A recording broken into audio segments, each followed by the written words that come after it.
Buenos días, amigos y seguidores del diario La República. Hoy nos encontramos con Carolina Trivelli. Ella es ex ministra de Desarrollo e Inclusión Social y actualmente es investigadora principal del Instituto de Estudios Peruanos. Muchas gracias, Carolina, por haber aceptado esta entrevista. No, con gusto. Bien, Carolina, escribiste hace poco que la pobreza había desaparecido del debate. Ya no entusiasma quizá mucho. ¿Preocupa esa ralentización o ese desconocimiento? ¿Cómo lo llamarías? A ver, creo que el problema que estamos enfrentando respecto a la pobreza y a otros indicadores sociales es que como sociedad nos hemos acostumbrado a que ya o empeoren o mejoren un poquito y eso no cambia nada, no genera ninguna reacción, ni a favor ni en contra. No hacemos nada ni para acelerar las reducciones, ni para detener aquellos indicadores que empeoran, como la anemia o la desnutrición crónica. Entonces, me parece que una de las cosas que el Perú había logrado, gracias a un sistema estadístico que todos los años nos reporta los niveles de pobreza monetaria, que está avanzando en generar indicadores de pobreza multidimensional, que nos da datos de desnutrición cada trimestre, era que eso gatillaba debate, gatillaba que se tomen acciones, que se implementen políticas, ¿no? Que se hagan nuevos programas, que se ajuste la gestión pública para atender esa coyuntura social. Hoy día anuncias que la pobreza ha caído un poquito, pero que sigue siendo alta en Lima, que es estructuralmente alta en el mundo rural, que esta pobreza ha cambiado respecto a hace 10 años, porque hoy día tiene un componente de hambre muy serio, y no pasa nada. Seguimos haciendo lo mismo, nos enteramos del dato, decimos, qué bueno que bajó un poquito, y no cambia nada, no hay discusión, no hay presión para que el sector público dé una respuesta, la sociedad civil no cambia de actitud, no se preocupa, no se complica por el tema, y ese es el drama. Ya no nos importa, nos hemos acostumbrado a que así es, y bueno, como no es tan terrible, sigamos, y es muy terrible. Ha dejado de incomodarnos, como bien lo resume. Claro, ya no incomoda, ya no genera debate, ya nadie siente que tiene que responder. Necesitamos que el gobierno, el MIDIS, ¿no?, digan qué van a hacer frente a estos resultados y no pasa nada. Ok, y respecto al último resultado de la caída de 1,4 puntos porcentuales, en tu mirada, ¿entusiasma esta caída? No entusiasma, ¿no? Es una caída inercial. Ha caído porque ha habido un poco de crecimiento el año pasado, porque se ha controlado la inflación, que es una de las cosas que estaba generando el incremento de pobreza. Y esos dos factores hacen que veamos una caída modesta. 1,4, ¿no?, todavía nos deja muy por encima de la pobreza prepandemia, ¿no? Casi más de 7 puntos. Eso es preocupante, porque además el grueso de nuestros vecinos ya recuperaron los niveles de pobreza prepandemia y nosotros no, estamos muy lejos, ¿no? Y la otra cosa que revelan estas cifras, y que por lo que no entusiasman en particular, es porque el grueso de la reducción viene por la reducción que se ha dado en esto que está en el INEGI se llama el resto urbano, ciudades intermedias, ¿no? Pero no hay una reducción significativa de pobreza, por ejemplo, en Lima metropolitana, que es donde la pobreza ha duplicado respecto a la situación prepandemia, ¿no? Hoy día tenemos más pobreza en Lima metropolitana que en el promedio nacional. Y ese diagnóstico de Lima, ¿a qué factores atribuyes principalmente? Porque los ingresos no se han recuperado. Los ingresos y el empleo se han recuperado modestamente en Lima. Donde mejor se ha recuperado el empleo y los niveles de ingreso es, por ejemplo, en la costa, ¿no? Porque se ha reactivado agroexportación, porque se ha reactivado pesca, porque el turismo ha comenzado a dar signos de movimiento y eso ha generado este entorno positivo, por ejemplo, en la costa, ¿no? Pero en Lima esos sectores no tienen gran impacto. En Lima necesitas que se reactive autoconstrucción, comercio, ¿no?, el sector servicios más informal. Eso es lo que te cambia la cifra de pobreza en la ciudad de Lima.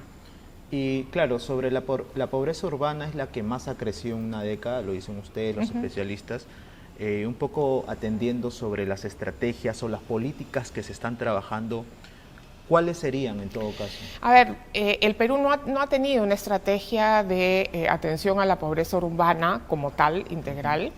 Y hace 10 años venimos discutiendo cuál sería esa estrategia, ¿no? Todos los que han pasado por el MIDIS han prometido ya implementar una estrategia contra la pobreza urbana y no hemos avanzado prácticamente nada. Hemos hecho cosas muy puntuales. Entonces seguimos atendiendo el problema de la pobreza nacional como si fuera la pobreza de hace 15 años, cuando es una pobreza que tiene características distintas. Pero, la pobreza sí. urbana requiere un tipo de intervenciones muy distintas Correcto. a solo programas sociales, ¿no? Lo que necesitas en el entorno urbano, por ejemplo, es mejor transporte, perder menos tiempo y gastar menos en transporte, mejorar abastecimiento de agua en zonas donde no hay agua, proveer desagüe.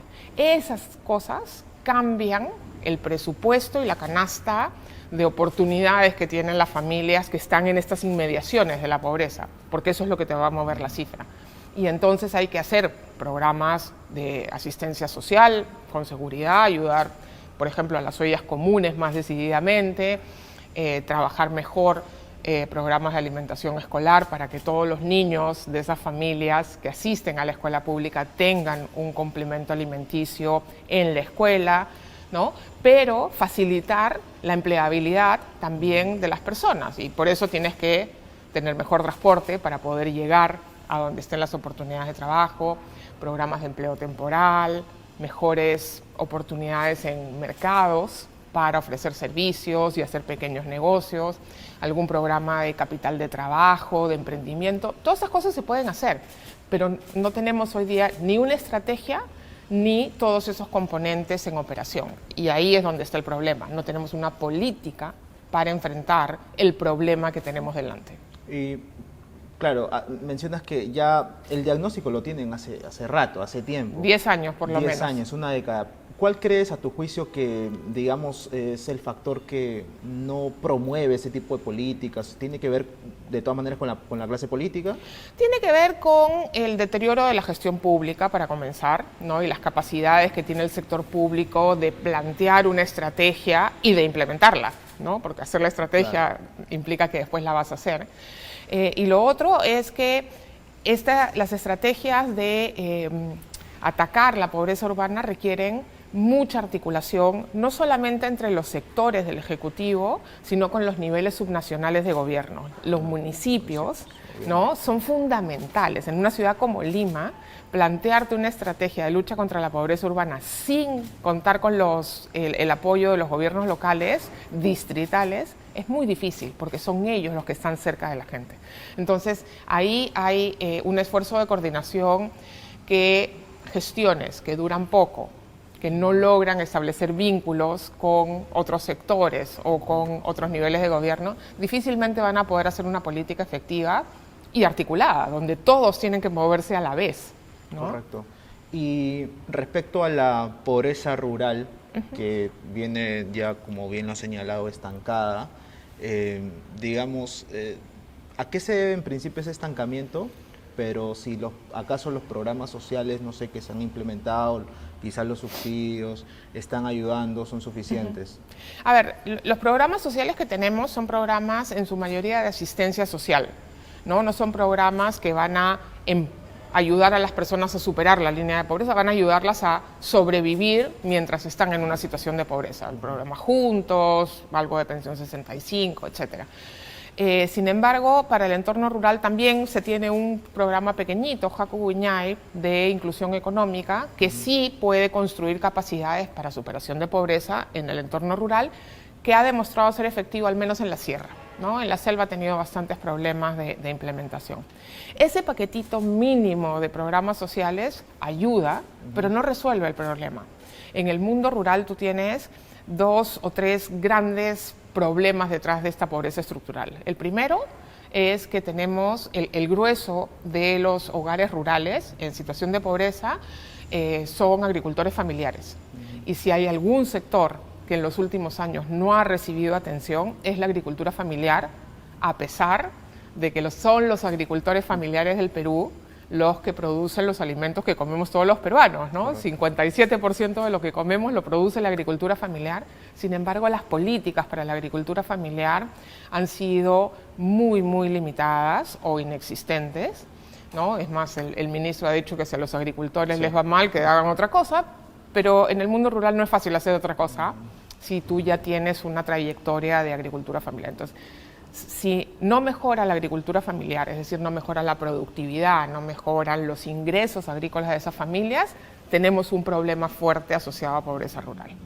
Segundo tema es el tema de infraestructura y conectividad, ¿no? Caminos, puentes, medios de transporte para el entorno rural, internet, telefonía, sigue siendo hay una brecha importante que rezaga a la población rural de la posibilidad de tomar ventaja de momentos de crecimiento, de nuevas oportunidades de negocio, etc.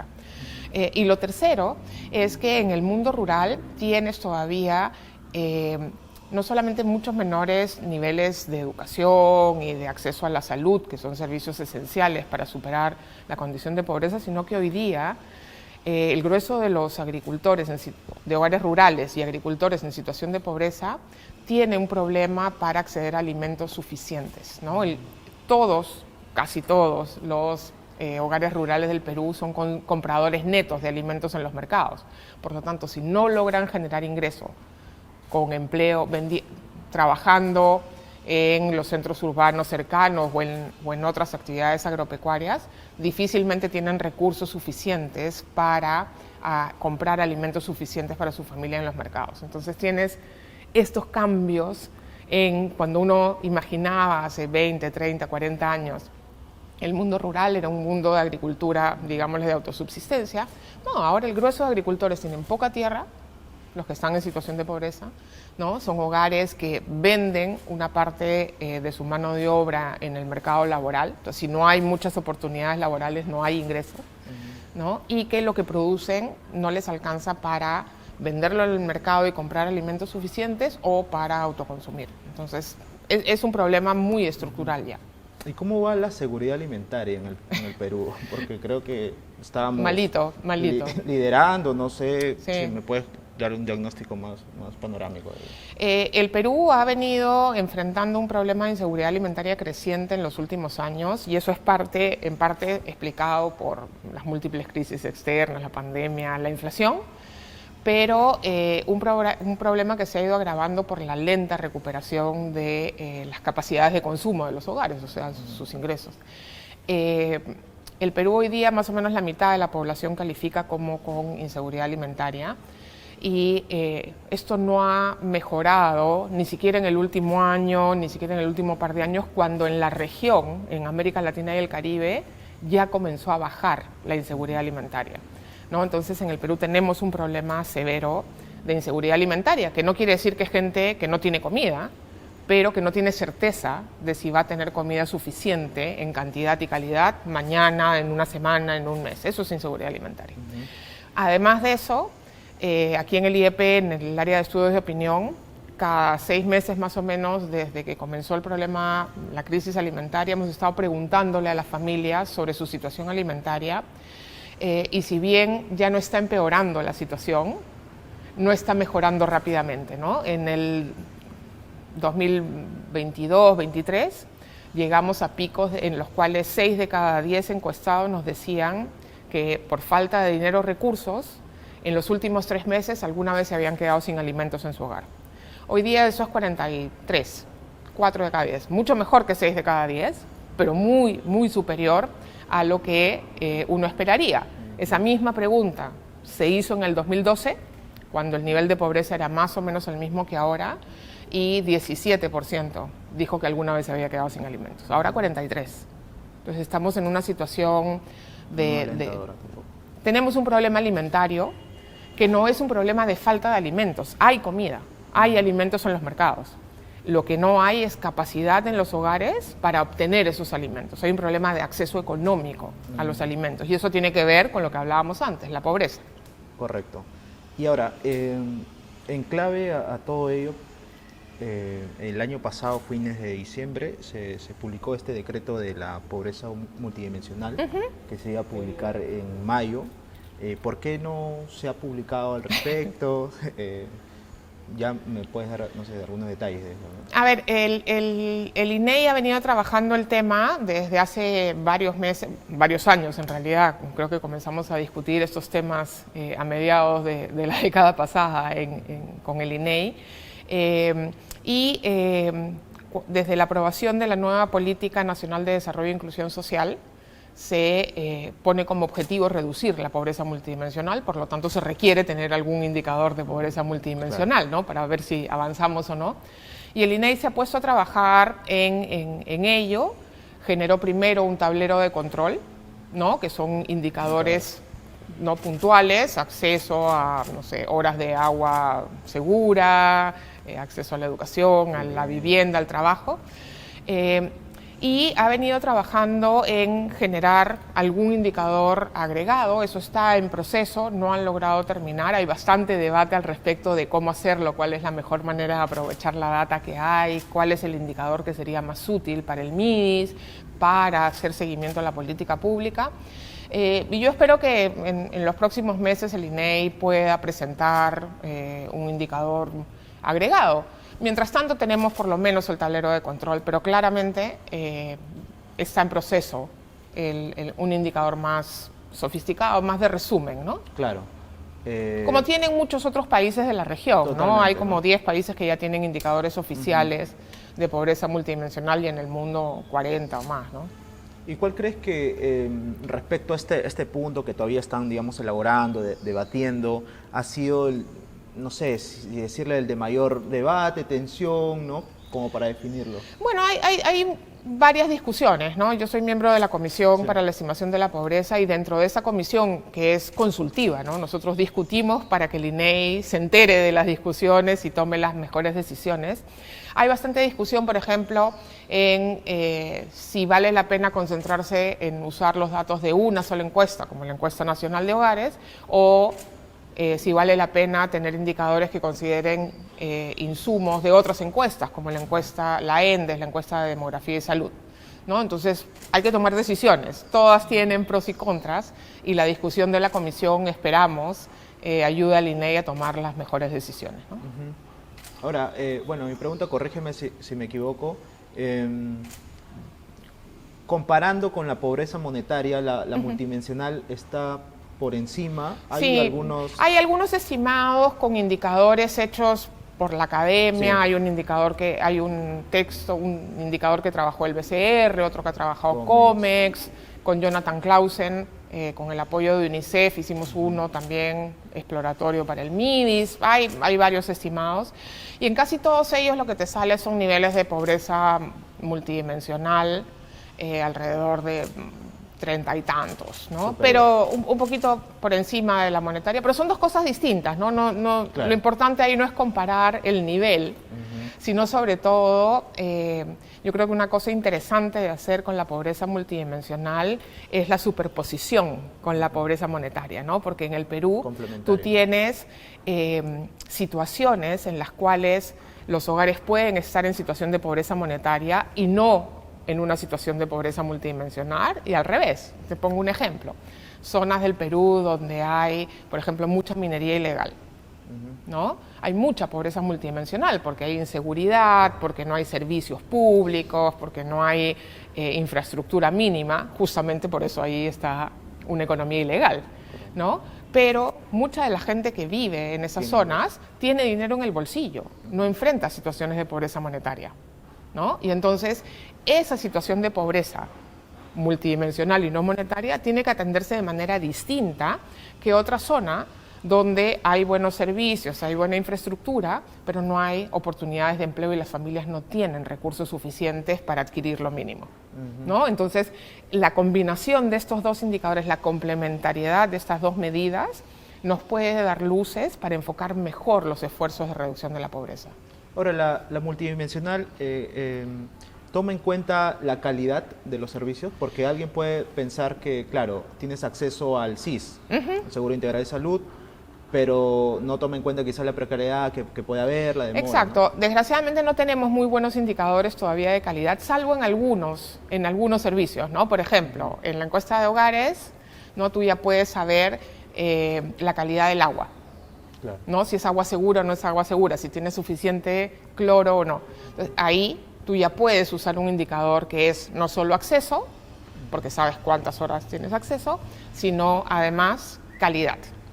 En otros productos, en otros servicios es más difícil, ¿no? Pero justamente una de las claves de iniciar este proceso de discusión sobre lo multidimensional es también generar una agenda con el INEI para que se pueda comenzar a recabar información sobre calidad de estos servicios claves que afecten la pobreza multidimensional. Ahora, retomando el tema de las cifras, que en sí son macro, pero importan mucho, ya lo mencionabas en tus columnas periódicas que sacas, puntos porcentuales son esa necesidad inmensa de que los peruanos puedan salir digamos, de una necesidad. La consulta que te quiero hacer es, ¿avisoras un retroceso, no sé si fundamental respecto al periodo prepandemia, en torno a los próximos años? No hablo ya pues a los 10 años, pero a los 5 años, teniendo en cuenta que estamos en un entorno de crecimiento incluso debajo del 3%, ¿no? Del PBI. Digamos, si crecemos al 3 los próximos años, la pobreza puede seguir cayendo, ¿no? Puede caer un poquito más que este año, dependiendo de en qué sectores se concentra ese crecimiento. Si vemos una recuperación de ingresos en familias que comienzan a retomar esfuerzos de autoconstrucción, que son consumidores de servicios provistos por personas de bajos ingresos, vamos a ver quizá una reducción un poquito mayor de la pobreza. Pero estamos en un contexto de reducción de la pobreza bastante, digamos, inercial, ¿no? No hay... ¿Engañoso, le dirías? No engañoso, inercial. Se reduce la pobreza lo que se reduce. El resultado depende de las personas que puedan tomar ventaja de las oportunidades que hay. No tenemos un esfuerzo desde las políticas públicas para empujar eso y hacer que sea más rápido, que hayan sectores en particular que puedan aprovechar las nuevas oportunidades. Entonces vamos a tener una reducción de pobreza muy atada a esta zona de confort, de bajar 1, 1,5, con suerte 2 cada año, si es que mantenemos el crecimiento, cuando podríamos estar haciendo políticas públicas para que fuera más, aprovechando que hay algún nivel de crecimiento, ¿no? Claro. Creo que la situación no se va a revertir hacia la situación prepandemia, por lo menos en los próximos 5 o 8 años, con suerte, ¿no? Wow. Es algo que pesa ya sobre la próxima administración. Que le va a tocar, la próxima administración va a tener que generar una estrategia, ¿no? Si quiere cambiar las cosas, porque no va a recibir una estrategia en la que pueda decir, bueno, sigo haciendo lo mismo y no pasa nada, ¿no? Y esto trae un clave porque en el 2015 decías que, 2015 siendo, espero que el próximo gobierno acabe con la pobreza extrema. Hoy son algo de 3 millones de peruanos en pobreza extrema, pero hoy ya no podríamos ni hacernos esa pregunta. De ninguna manera. Ya, la pobreza extrema, los países consideran que han, digamos, logrado lidiar con la pobreza extrema cuando éste está debajo de 2.5, de 2 idealmente, ¿no? Nosotros estamos más de 5 todavía. Entonces, la próxima administración, ojalá al 2031 nos entregue un país en la que digan, y la próxima administración terminará con la pobreza extrema. Pero claramente, para cumplir con el Objetivo de Desarrollo Sostenible de eliminar la pobreza extrema, no vamos a llegar al 2030. Tristemente. En particular, si miras lo que está pasando en el mundo rural, donde la pobreza extrema es 16%. 16%. ¿No? Ahora, más allá de los factores que tienen que ver con políticas públicas, ¿crees que la inestabilidad política tiene una incidencia real en la reducción de la pobreza? Sin duda, sin ninguna duda, y lo ves en la rotación de los ministros y de los directivos claves del sector que debería estar implementando, no solamente pensando, innovando, sino implementando acciones para reducir la pobreza. Lo ves en la poca capacidad que tienen los liderazgos de definir una agenda en este tema y llevarla a cabo, de convocar a otros sectores, de convocar al sector privado, a la sociedad civil para sumarse. Con crisis política nadie trabaja con nadie, nadie confía en nadie, nadie suma esfuerzos. Y para enfrentar la pobreza necesitas acción concertada. Esto no es algo que pueda hacer el MIDIS. Claro. Esto tiene que venir del MIDIS y el MEF como una primera alianza y después con los demás sectores del Ejecutivo, con gobiernos subnacionales y con capacidad de convocar a la sociedad civil y al sector privado. Sin eso no lo vas a hacer. Y entonces, en momentos de crisis política no tienes ninguna de esas capacidades. Y además tienes un problema de un sector público con capacidades disminuidas, ¿no? Entonces tienes menos equipos técnicos, menos capacidad de reaccionar, de innovar, de hacer cosas mejor, ¿no? Para enfrentar el problema. Y un caso de ejemplo podría ser lo que se vivió en el 2017 al 2019, porque claro, si observamos la evolución, hubo un estancamiento fuerte, ¿no? Mira, mi lectura de los últimos años es que seguimos haciendo lo mismo. Seguimos haciendo las mismas intervenciones que hacíamos en el 2014. Los mismos programas, con las mismas reglas, con la misma gente, ¿no? Piloto automático. Y ha cambiado la pobreza. Las características de la pobreza son distintas y el entorno es distinto, pero seguimos haciendo exactamente lo mismo. Entonces ahí hay un problema. Hemos debido iniciar procesos de ajuste, de innovación en los programas. Y han habido unos poquitos, durante los años post pandemia. El MIDIS con el MEF acordaron hacer una prueba piloto de un programa juntos, con madres gestantes o con madres de niños de menos de un año en zonas urbanas. Trabajaron como con 50.000 familias, se hizo una evaluación, dio buenos resultados. Bien, ¿no? Eso es lo que tendrías que haber hecho con todos los programas, pero después no lo escalaste. Después no pasó nada. Y ahí es donde está el problema, ¿no? Incluso cuando logras pensar en que tienes que cambiar algo y lo pruebas y funciona, no se lleva a escala. Y entonces ahí estos son los problemas que tenemos. No podemos seguir tratando la pobreza y el problema asociado a la pobreza como lo hicimos hace 15 años. Porque hoy día es otro problema, es un problema distinto en un contexto distinto.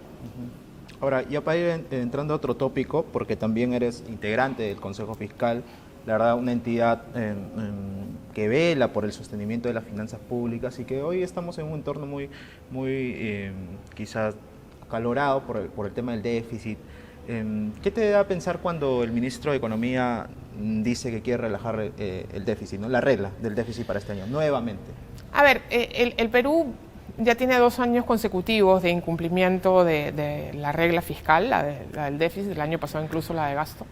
Y este año se podría cumplir la regla fiscal, pero eso implica hacer esfuerzos fiscales, sobre todo por el lado del gasto, y evitando perforar los ingresos con exoneraciones, limitando el crecimiento del gasto público, en particular este gasto permanente, ¿no? Si tú hacías una política estricta, puedes cumplir la regla. Entonces preocupa mucho que la respuesta ante esa constatación sea, no, mejor hay que relajar la regla para tener más espacio, ¿no? Porque el problema no es solamente que relajes la regla este año, que demuestra la incapacidad de cumplirla, sino que al no cumplir este año la regla que estaba definida, claramente el próximo año tampoco vas a poder. Y eso ya nos va a llevar a un patrón de incumplimiento que va a impedir una consolidación fiscal y que atenta contra la sostenibilidad fiscal del Perú, ¿no? ¿Sientes que el Consejo Fiscal es una entidad que, es autónoma, ¿no? Pero le ha sabido dar freno, digamos, más allá de las personas, en realidad, sin ministerios, gobierno, pero se han centrado en lo que son las políticas de las finanzas, ¿no? El Consejo Fiscal tiene un mandato bastante acotado, ¿no? Y tiene la obligación de generar una opinión no vinculante. Y eso es lo que hacemos. Alertamos desde una perspectiva muy técnica cuáles son los problemas y cuáles son los riesgos fiscales que enfrenta el Perú y que pueden atentar contra la sostenibilidad fiscal del Perú. Esa es nuestra labor. Nosotros no hacemos política pública, nosotros no intervenimos en cómo actúan los diversos actores, ni el Ejecutivo ni el Legislativo, solo podemos alertar e informar sobre las potenciales consecuencias de las decisiones que se van tomando. Y eso es lo que hacemos, ¿no? A veces se nos ataca porque dicen que no somos muy simpáticos, que no ayudamos mucho, pero nuestra tarea, el encargo que ha recibido el Consejo Fiscal es ese, ¿no? Alertar, informar, ¿no? Revisar las estimaciones, las proyecciones y los impactos de las decisiones que se toman en la sostenibilidad fiscal. Esta semana acaba ya, digamos, el gobierno quiere subsidiar o recortar el impuesto a grandes agroexportadoras cuando el periodo de bonanza ya la tienen o quizás su periodo donde más lo necesitaban ya se cumplió. A ver, el sector agroexportador es un sector altamente importante y muy valioso para el desarrollo económico del Perú y para el desarrollo de ciertos territorios, ¿no? Lo que hablábamos antes sobre la costa norte, por ejemplo, y en la costa, el sur chico, digamos, hay una incidencia importantísima del rol del sector agroexportador en reducción de pobreza, en dinamismo económico, en reducción de pobreza urbana en esos lugares, sin ninguna duda. Es un sector que además no solo genera empleo, sino que genera divisas, ¿no? Muy importante. Y es un sector que ha recibido beneficios como industria naciente por muchos años, ¿no? Y hoy día la pregunta es si realmente es una industria que requiere un beneficio adicional para seguir creciendo. Ellos señalan que no, que hay muchos sobrecostos. Seguramente los hay como en todo, en el Perú. Yo creo que cualquier bodeguero, cualquier emprendedor, microempresario también tiene sobrecostos y no tiene una exoneración de impuesto a la renta. Y creo que una industria en crecimiento, en desarrollo, no necesita un régimen especial de impuestos para seguir creciendo.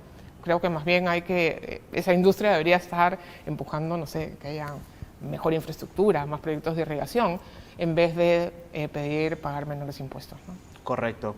Y esta última que me había quedado sobre el tintero respecto a la pobreza, el año pasado la presidenta Dina Boluarte dijo en un mensaje a la Nación el 28 de julio que iba a otorgar un subsidio bimestral, creo que a las familias. ¿Hay la capacidad para otorgar este subsidio quizás a las familias más vulnerables? ¿Cómo lo difícil, ¿no? Como hablábamos, la fiscalidad del Perú está duramente atacada. Yo creo que iniciativas de incremento de gasto tienen poco espacio para prosperar, aunque después vemos que se aprueban iniciativas de gasto con facilidad.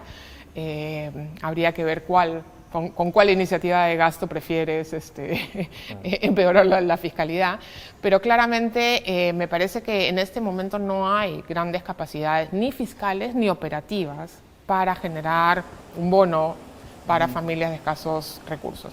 ¿Se podría hacer, se debería hacer? Seguramente sí, sobre todo para las familias que están en situación de pobreza extrema, porque recordemos que la pobreza extrema no, lo que hace es que esas familias no tengan siquiera capacidad de alimentarse con lo mínimo.